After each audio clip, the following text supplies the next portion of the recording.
Hello, everybody, and welcome back to Couples Therapy with the Schneiders. We are here with our 10th place house guest from Greenhouse Season 8, Coconut Tree, parentheses, context, Lee F. Yes. Talk us through it. How you feeling? What's going on? I had a feeling that I was going to be in trouble early today. Mm-hmm. I said yesterday before entering the game that I wanted to start out the game pretty low, like work on relationships, not win comps, not put myself in positions to have to nominate people, and I did pretty well early in the day. I was just making a lot of big moves at the end of the day where those things kind of fell in my lap. Mm-hmm. I don't regret making them because I think that could have put the people that were good for me in some... I think that this was going to happen or something else bad would have happened, and I'm not sure that it would have been better. So given the information that I had, I played yesterday like I did. Came in today knowing, okay, you need to your objective this first round needs to be not to nominate anybody. And especially since there were Snapdragons, Mm-hmm. and that could immediately be retaliated, I'm really glad that I stuck to that because I think that someone could have, I would have nominated Matthew and he would have nominated me right in return. Mm-hmm. So same thing would have happened. I think that there was just a lot of drama that happened with, the uproots being played and everything like that. And unfortunately, I think I played a game that when you leave me there at the end, it's pretty hard not to take the shot. Take it. Now, it being a 5-4 vote was encouraging. I'm going to have questions because one of those votes is my banked vote. So I gave my banked vote to Noah, and I do think that Noah used it to save me. We'll find out. But I was expecting 9 votes to be cast, and 9 votes were cast. Okay. But I did not have the 5 votes that I expected to have. So you were expecting to stay? I don't know that I was expecting to stay, but if I stayed, I expected that it would be 5-4 the other direction. Okay. Of course, it's hard to tell if people are being true to you or Mm-hmm. not, but I was pulled into a 5 last night with Ani, John Michael, Kiera, and Noah. So I expected, if I were to stay, those are the 4 votes I needed to focus on. Plus a bank vote in Noah's pocket, I would expect would have been 5. Mm-hmm. I don't know how close they are with Sean, and I don't even know if this vote is as much about Sean versus me versus me. Mm-hmm. And that is something I'm going to have to learn more. I think the interesting thing that comes out of this round, though, is that I would have stayed loyal to those 4 people, Mm-hmm. and I think it doesn't benefit Sean too. Yeah. Because Sean and I were put in 2 different Final 5 configurations with Kiera, Ani, and Noah, where I was told Sean was the 5th, and Sean was told I was the 5th. I believe that Noah and Kiera were true, but I'm not sure how much I feel about the others because it came out very close to the end of the round that Ani actually helped contribute seeds to help Matthew purchase the green thumb when she knew that we were going to be in a bidding war to keep Ben on the block. Mm-hmm. And she played it up as like, oh, he cornered me, all of this. Whatever. I mean, the thing is like, she's playing a great game, and I just want to hear the explanation. Like, I'm not upset about it. I just want to hear, like, what happened? Because I do anticipate that someone in my group that I had, maybe all of them, maybe I got all the other votes. I don't know. Because Matthew was like, I told Sean I was going to keep him, but I'm not. And I'm like, okay. There were a few people that didn't tell me how they were voting at all, and like, it's what it is. I'm not going to hold any grudge because someone didn't tell me they were voting me out. Yeah. But for the record, no one told me they were voting me out. I just expected some people would be. Part of where I feel shitty, but I have like already forgiven myself for it, is I went up because I gave Dee Dee a Snapdragon. And she nominated me. But I didn't do it to hope that she wouldn't nominate me. I did it to right the wrong of last round where she was close to leaving, and I wanted to like make sure that I told her like adequately, like I had this plan going in that she was going to be fine, and that this was going to be like a unanimous vote against Maddie to save her once we got Ben uprooted. She gave Ben her bank vote, and he uses it against her, and what makes it a 4-3 vote. I gave my bank vote to Sean to save her, so my bank vote is actually what ends up making her stay. But I told her before we even knew the results of the vote, I said, because you were my pawn, you don't owe me anything. Like if I end up having to help you get out of a tough spot when you make nominations, like I'm not going to be mad at you for it. And I feel like that's all you can say to someone. Like you can't nominate someone and be like, but I'm going to be pissed if you nominate me back. So like I understand it. Obviously it still sucks that I gave someone the Snapdragon who nominated me, but I felt like in order to like have any chance to repair the relationship, I needed to show her like some token of like, here's what I want to do. Because if I hadn't done that, maybe she'd just be like gunning for me, you know? I don't know. And so I feel good about it. Like, and I feel like she at least knows that like, I feel like now if she did have a part in voting me out, she voted me out because she saw me as a threat and not as revenge. And so that's where I can like leave feeling okay. Okay. So it was a tense round. Yeah. At what point did you feel like you might be in danger? Was it as soon as you were nominated, or was it more into the auction process? I mean, it never feels good to be nominated. Right. You know, like you're naive to think that you're just automatically safe because you're nominated, and especially in a game like this where the auction comes into play, anything can change. As soon as Ben came off, I knew that when they were talking about pooling seeds to get someone else off, I was just hoping it would be Kiera.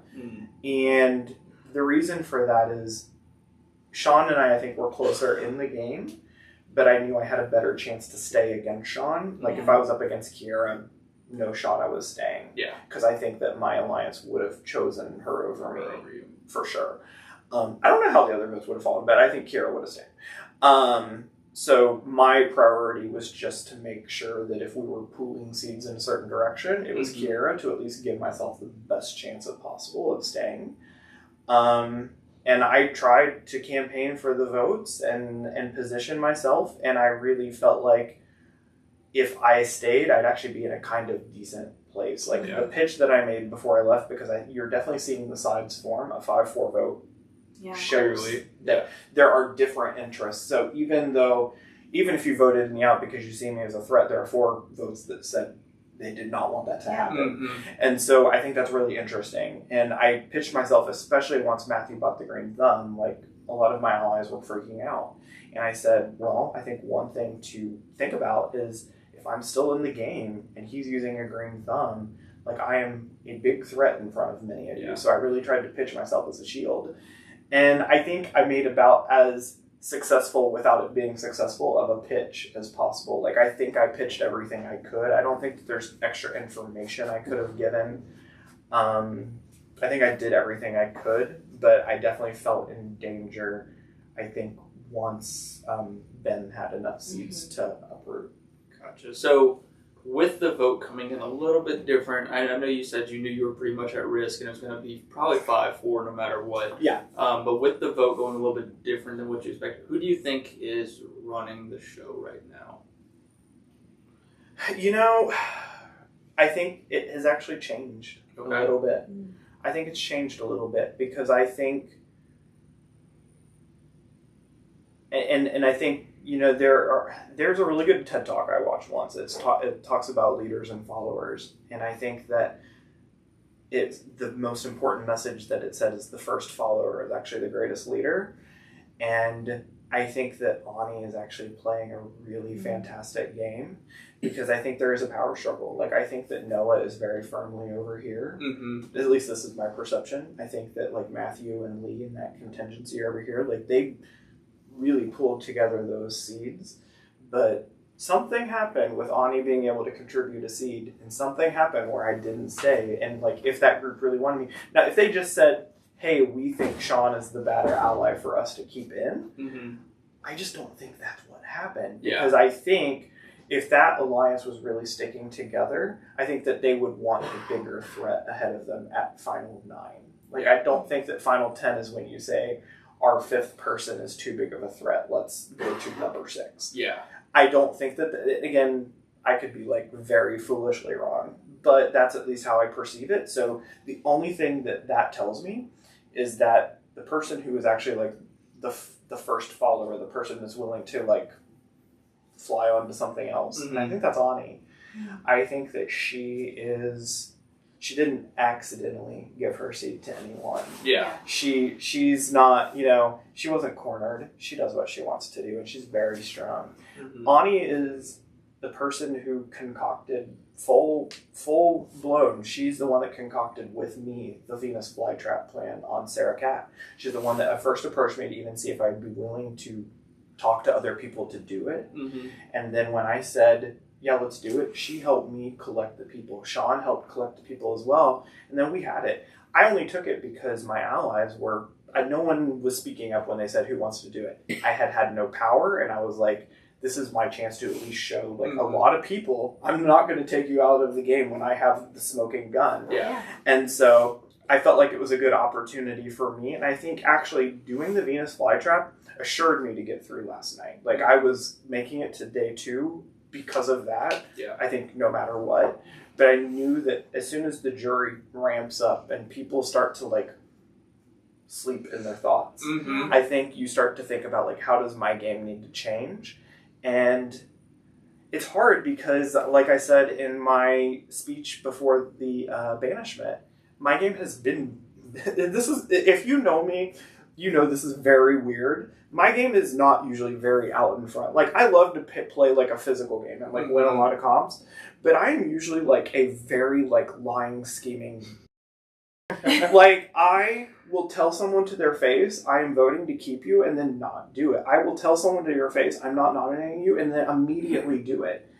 And I didn't do that stuff this time. Like, I felt like you can keep some stuff to yourself, for sure, like, you should. But I didn't tell, like, outright lies in this game. I didn't tell blatant lies in this game. I would say the most dishonest thing I did was I said yes when 3 people asked me for a Final 2. Yeah. But, like, I wasn't going around trying to craft Final 2s. The first Final 2 I even, like, put out into the ether was the one with Kiera. But Sean and Noah both asked me for a Final 2. You can't say no. Yeah. You can't say no. So and so, like, if that's the most dishonest thing that I've done, like, I've done things where I have, you know, like, created rumors, just made up shit that people have said. I didn't do that here. I didn't, and I'm kind of proud of that it's like I could play a more honest game, and, like, yes, it got me 10th place, but I feel like there's not a whole lot that I could have done differently, because this game also doesn't benefit people that aren't willing to do anything. I mean, I think that the pre-jury was actually dominated by people going out who weren't really willing to give up their cards. Like, the whole reason why I fly trapped Sarah Cat, other than the fact that the 3 nominees were my allies, was because she was doing things but would never tell me what she wanted to do. So that did not make me feel comfortable with her. And I think even back to, like, when Maddie L got banished, she would come and sit in rooms with people, but she would never add to the conversation. Yeah. And so, like, I think that this is a kind of game where you really have to show a little bit of, like, what you're made of and what you want to do. And so I knew I couldn't play quiet, but I think, like, being able to play this a bit more honestly, maybe I'm just, like, gaslighting myself. Maybe you can roll the tapes and I just told these abundant lies that I convinced myself were the truth. But, like, I feel like I played a pretty honest game, and I'm happy with it. Yeah. You touched on it a little bit a few rounds ago that you fly trapped Sarah Cat. You're sitting with 2 fly trappers right here as well. So I do want to hear a little bit about, you know, how did you guys decide that Sarah Cat was the target? How was it decided that you would be the one to do it, to pull the trigger? Yeah.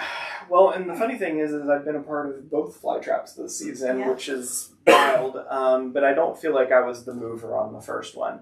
The second one, again, it was Ani that came to me a couple rounds before, because it was the round where the flowers we're thinking about the next round ahead. And so they had already met, and Jodie had discussed that he was going to nominate Lee and Kiera. And then what really alarmed us was that the other flower, Sarah Cat, said that she was going to nominate Noah. She ends up not doing that, and then somehow ends up making a final 3 with Noah and Jodie, which is batshit. So then I asked, and she was pretty upfront and honest, like, about some of the stuff that happened that round, but I was really confused. So we were already talking about this. We were already talking about this back before there were nominees, but we had started concocting the flytrap plan when we thought it was going to be Noah on the block and not John Michael, which I think we still would have been just as upset because it's 3 of our allies at the time. Yeah. So I don't know how we did this, but we sent Sean down and he literally just plucked people out of rooms, and we were able to get our alliance of 8 into the room all together, and we just start pooling seeds. And so we had 15 seeds, and everyone's like, well, who wants to actually do it? And we were kind of moving around, and we're talking, and then we're trying to figure out like who's going at it, because we want to make sure you're making a big move like this. You want to make sure everyone was united in what was going on. And so there were some people making the argument, well, I think I can control Sarah Cat. And everyone's like, I don't think anyone can control Sarah Cat. If she told everyone she was going to nominate Noah, and all of a sudden she nominates John Michael. And there was more like to that in terms of like, she thought John Michael would take it well, people would feel sorry for him and then vote Lee L or Kiera out, but then she didn't want them out either. I'm like, then girl, what are you doing? So all of that in mind, like we were talking about that, and then Liel obviously was pretty upset with Jodie at the time. And there was some talk about like Jodie needs to go. And I was a little nervous because Jodie and I were working together pretty well. I knew that we had each other's backs in the game, and I didn't want Jodie to be fly-trapped. Sure, we discussed it, and I was like open to weighing the pros and cons, but it didn't make sense for me to do that against someone that early that wasn't going to go against me. So we were able to navigate that back onto Sarah Cat, just because I think there was this more idea of her being in the game was less good for more people. And then eventually when people were hesitating to like volunteer for the fly trap to actually be held, part of the decision was I wanted to have like some power and show my loyalty, but I also knew like how quickly the game can change with information. I was like, I know that when I want to do something, I'm not going to change my mind. And this is the way that I can make sure that Jodie is not the person that gets fly trapped. So I wanted it to be Sarah Cat. If someone had come to me with a better plan, like I would listen, but it wasn't going to be Jodie. It was never going to be Jodie. I could have done something different, obviously based on what's happened today, but like given the information and the people that were good to me, like that was the only decision that made sense.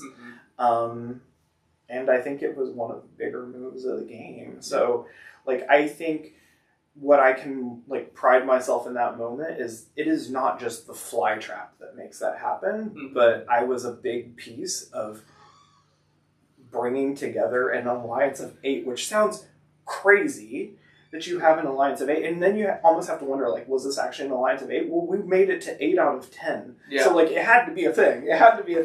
And we also like, if it wasn't real, like we would have never pulled together all those seeds to like make a fly trap.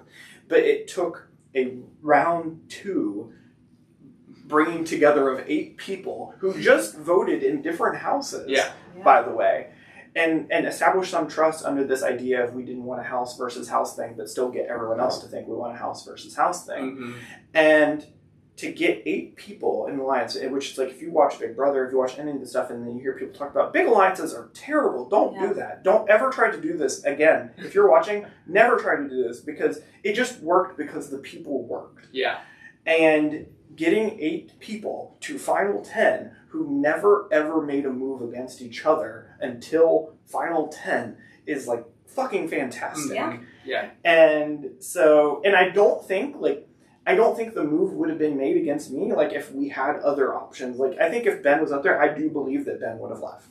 Like, I do believe that Ben was a threat to a lot of people's games because they felt like they couldn't control him. And at least, like, for the people I was aligned with, I think if that's the case, like you don't get rid of the more threatening person when you have someone who like won't be working with you at all. Yeah.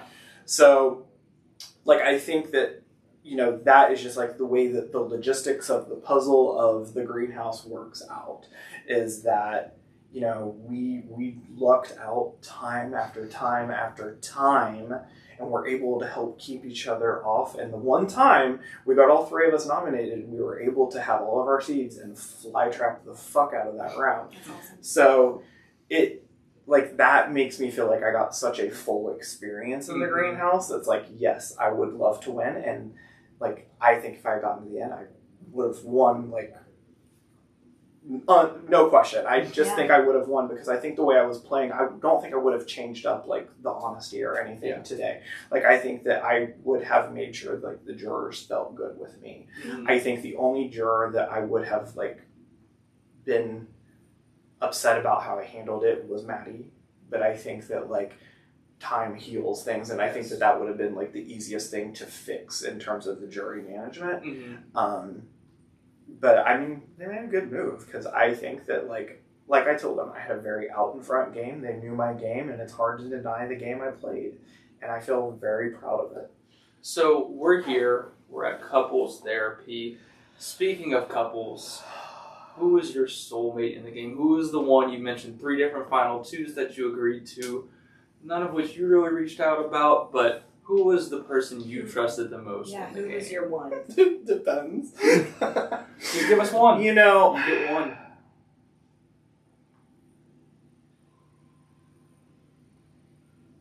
I think Sean. I think Sean. And this may change in the moment, but like I was even saying today, like obviously there's so much of the game to be played today, and so obviously what else other people were trying to do, and I was even like sitting with like Kiara and Noah and being like, individually of course, and saying, I told Noah, I was like, I would love to sit next to you. I said, I want this to be like a really good fight. Like, I would love for you to get Snapdragon so you have things to your name, because I was also trying to put like other targets on my final 2s. Yeah. So that they could be taken out. I think Sean and I played a lot of the game together, so I feel like I could have taken credit for a lot of the things that Sean were a part of that I knew about, at least. I'm sure that he was part of other things, and so like this is again a very like one-dimensional view of the game, but I feel like there's a lot of big moves that Sean was a part of that I just was a bigger part of. Yeah. And so I think like that would have been the smartest move for me. The only problem with that is I think that the way that my game was going, if my final 5 or final 4 at the time was correct, I don't think that Sean would have been given the opportunity to get there, in which case it would have been Kiara versus Noah. I think I would have gone with Noah. As much as I would have liked to go with Kiara, Kiara was like my first big ally. I think Kiara has like a story of returning from 6 and like really just doing the damn thing. And I mean, Noah has 2, but like I might change my mind again, but like Sean, and then probably like hierarchy, then Noah, then Kiara. But it would have been one of those 3 for sure. Ani approached me, and I think we just were not ready to make commitments to each other yet. Like we were like, I feel you, I feel good. Let's like continue to check in with each other, because I don't want to make a promise I can't keep. So the other side of that token, I guess, of couples therapy is the therapy aspect of this. Who in the game remaining, or even players who were eliminated, could use a little bit of therapy? They have maybe a screw loose. We need someone to set them back in line, get them corrected a little bit. The 2 people I fly trapped would have been the first options if I could have said them, but I think. Let's keep it to people that are. Yeah. I'm thinking about someone in the game. I personally think. Oh, this is gonna sound so shady, but I think it is Dee Dee. And the reason why I would say Dee Dee is I want to learn more about her game, but I don't think that this has nothing to do with my vote out, by the way, because I don't know what she did. I think that she may be going in a wrong direction if she is working with Matthew and Lee now, because I do truly think that the other group, while she may be lower on their totem pole, I think they actually have her best interests. I don't know how much, like, I feel like if she now switches and moves over with either Matthew or Lee, I think that they are using her to abuse her. And maybe I'm wrong, but like I just want like I hope that she took like all of last night and this morning as a wake up call, because I'm rooting so hard for her. I just don't know like what direction. I mean I would even say like my alliance, I think I was gonna hint at this before, but like I think Sean is a bit more of a free agent than I mean he's a lot more of a free agent than I would have been, because I think Sean told me that if he stayed in the game, he was much more likely to flip over to the other people. And I even told my people at the time, again, like my perceived group, I said, I think I'm what connects Sean to you all. I don't think he's going to stay here if he stays in the game. You were the glue. I was the glue. And so, but it would be dumb to think that like the groups I know about are the only groups. And so therefore, like, I'm so excited to learn about everything else. But I just think that, like, based on the information I have, those are things that probably are going to be misses for people. I just hope that those are things that they can stay in spite of. What? Go ahead. Semi-related question, but semi-not. It can be the same answer. It can be different. Who do you want to see come get some couples therapy from the Schneiders next? Oh, so I'm just going to be very upfront and saying I'm rooting for all of them. Like, I really, really like all of them. I did not feel like I had a rival in the game, so I also don't feel like there's any comeuppance. Like, I don't feel like there's anything where I'm like, oh, I feel so justified because they got you. I think because of the people that I'm rooting for, I'm going to vote for, or I'm going to say someone on the other side.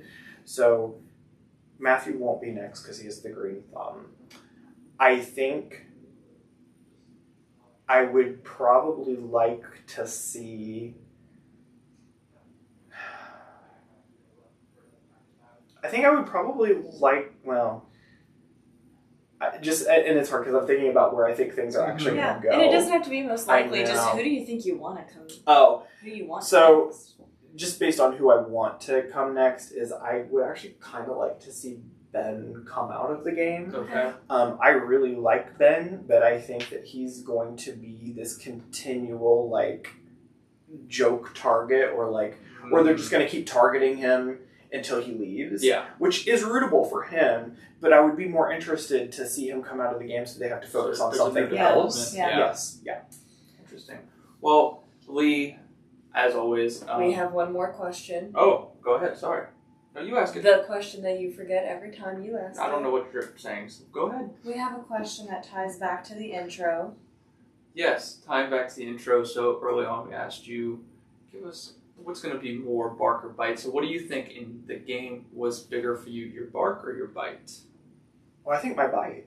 I think my bite, because I think that, like I said, my game was very out in the open. Like, you knew my moves. And if I bit, I didn't miss. Yeah. My nominee left. My fly trap left. I mean, when I bite, I don't miss in this game. And I didn't just talk a game, I showed. Yeah. Let us see it. Yeah, what does it look like? My bite? Yeah. Ooh, nice and simple. Ooh. Right to the point. Right to the point. Clean. Well, Lee, thank you so much for coming and playing on Greenhouse Season 8. It was a blast watching you. It was fun to get to know you, see your game. I am excited to hopefully see you in the future play the other game that you're more familiar with, because I love a good liar.